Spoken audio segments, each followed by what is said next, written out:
Assalamualaikum warahmatullahi wabarakatuh. Baik, perkenalkan nama saya Rusyid Alrido dengan NIM 20202225100023.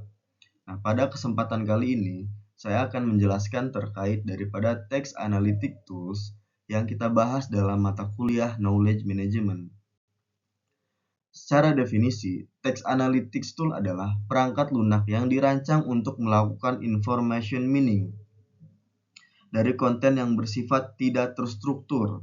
Nah, dalam landscape pengelolaan informasi modern, alat ini berfungsi sebagai produk yang mampu memberikan makna atau meaning, sekaligus meningkatkan kendali atas korpus informasi yang sangat besar. Nah, sehingga ini agak sedikit rumit dan juga sulit dikelola secara manual.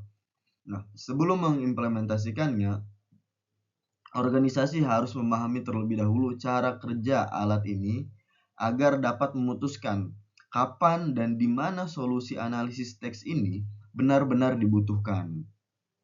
Secara mendasar, produk analisis teks memanfaatkan pemahaman dasar atas struktur kalimat umum untuk mengidentifikasi entitas seperti orang, tempat, dan benda dalam suatu dokumen. Namun, ini agak sedikit berbeda dengan taxonomy management tools. Nah, berbeda dengan fitur pelabelan otomatis atau auto tagging. Pada taxonomy management tools yang memaksa untuk penyelarasan data dengan kumpulan istilah yang sudah ada sebelumnya.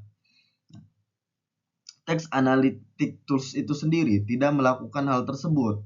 Akan tetapi, alat ini sangat ideal untuk situasi di mana organisasi ingin mengidentifikasi pola-pola tersembunyi yang belum diketahui dalam korpus informasi yang besar, atau untuk menghubungkan entitas seperti orang, tempat, atau benda dengan dokumen tempat mereka yang disebutkan. Nah, oleh karena itu, alat ini paling sering diandalkan dalam fungsi penelitian. Nah, platform yang sering digunakan dalam text analytics tool itu ada 3. Yang pertama yaitu adalah open source libraries, yaitu di dalamnya terdiri daripada Get, Stanford NLP, Python libraries, atau NLTK atau Spicy, cocok untuk tim teknis dengan kebutuhan kustomisasi tinggi. Nah, terus kemudian biaya murah dengan kontrol penuh atas pipeline. Karakteristik daripada open source libraries ini adalah pendekatan ini sangat cocok untuk organisasi yang memiliki tim teknis tingkat tinggi. Nah, kelebihannya apa? Yaitu memberikan kendali yang sangat mendetail terhadap cara kerja analisis teks, sehingga biaya yang relatif murah secara lisensi awal sangat baik digunakan oleh pengembang untuk memahami teknologi secara tepat melalui integrasi suite produk yang lebih besar. Yang kedua yaitu adalah cloud-based solution. Secara karakteristik dari cloud-based solution ini adalah sangat cocok bagi organisasi yang telah berinvestasi pada infrastruktur cloud computing dan menginginkan hasil atau keuntungan yang cepat tanpa beban kerja pengembangan yang berat dari nol. Contoh produknya yaitu seperti Amazon, terus kemudian ada Microsoft Cognitive Service. Nah, kelebihan daripada cloud-based solution itu sendiri adalah alat ini adalah produk paket atau package offering yang pembaruannya itu dikelola otomatis oleh penyedia layanan ataupun vendor dan dilengkapi konsol administratif untuk konfigurasi dan pelatihan. Nah, namun ada kelemahannya, yaitu konten organisasi harus berada di dalam cloud serta biaya per transaksi itu dapat membengkak dengan cepat seiring meningkatnya volume data. Nah, yang ketiga yaitu ada package offering. Nah, secara karakteristik, produk ini langsung pakai yang tersedia baik sebagai layanan maupun produk mandiri yang sangat kuat dan membutuhkan waktu pelatihan minimal. Nah, contoh produknya itu ya seperti Expert System Cogito dan Thomson Router Content APIs. Nah, kelebihannya yaitu adalah Cogito mampu mengenali entitas dan frasa sekaligus memahami maknanya berkat grafik pengetahuan di belakang sistemnya. Nah, contohnya mampu membedakan makna antara bearing arms sebagai senjata dan bare arms sebagai anggota tubuh. Sementara itu, Thomson Reuters menawarkan API Specific Domain untuk mengidentifikasi bahwa entitas relevan pada teks tidak terstruktur. Solusi ini sangat kuat, namun cenderung menjadi pilihan yang paling mahal di awal. Selanjutnya itu adalah fitur dan fungsi utama. Fitur pada text analytics tool itu sendiri ada 4, yaitu entity extraction, di mana yaitu berfungsi untuk mengidentifikasi orang, tempat, dan objek dari teks tidak terstruktur menggunakan name entity recognition atau NER. Yang kedua yaitu adalah phrase identification, yaitu berfungsi untuk menganalisis pola frasa dalam korpus besar untuk menemukan insight tersembunyi dari data teks. Fitur ini mirip dengan pengenalan entitas, namun berfokus pada identifikasi frasa bermakna di dalam teks. Menganalisis pola frasa penting di seluruh korpus teks yang besar dapat memberikan wawasan berharga yang tidak akan terlihat dengan metode yang biasa. Contohnya yaitu institusi medis dapat menganalisis catatan medis dari sekelompok besar pasien untuk menemukan pola gejala, berfungsi untuk mengidentifikasi tren kesehatan yang baru. Yang ketiga yaitu ada co-occurrence. Co-occurrence itu sendiri terjadi ketika suatu entitas atau frasa muncul bersamaan dengan entitas atau frasa lainnya dalam dokumen yang sama.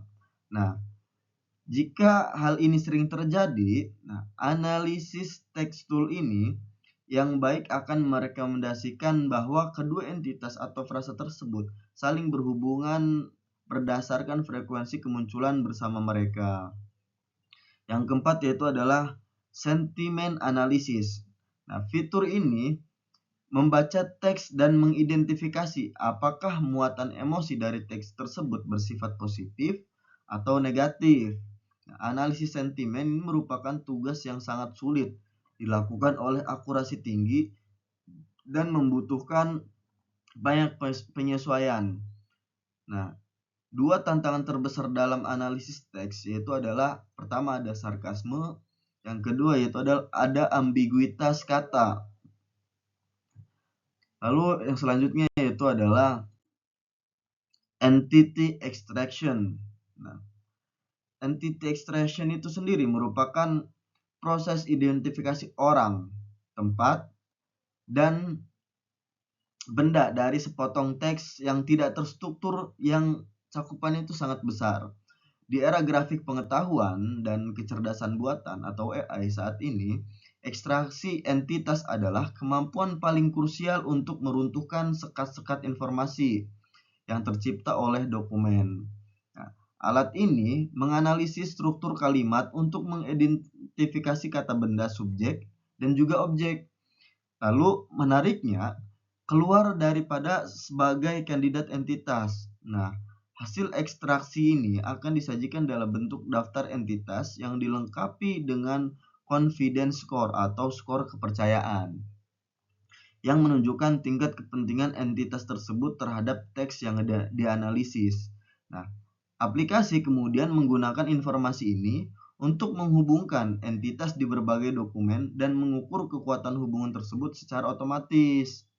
Lalu kemudian ada ekstraksi entitas menjadi jauh lebih kuat jika diimplementasikan bersama dengan Name Entity Recognition atau NER. Di mana NER ini menggunakan daftar nama entitas yang telah ditentukan sebelumnya untuk menggerakkan pengenalan. Karena daftar tersebut sudah diketahui dan dipahami sebelum dianalisis konten dimulai. Organisasi juga dapat melakukan analisis yang lebih mendalam. Contohnya, mengagregasikan postingan media sosial berdasarkan produk tertentu untuk memahami apa yang dibicarakan konsumen mengenai produk tersebut. Selanjutnya yaitu adalah phrase identification, yaitu di mana fitur ini mirip dengan pengenalan entitas.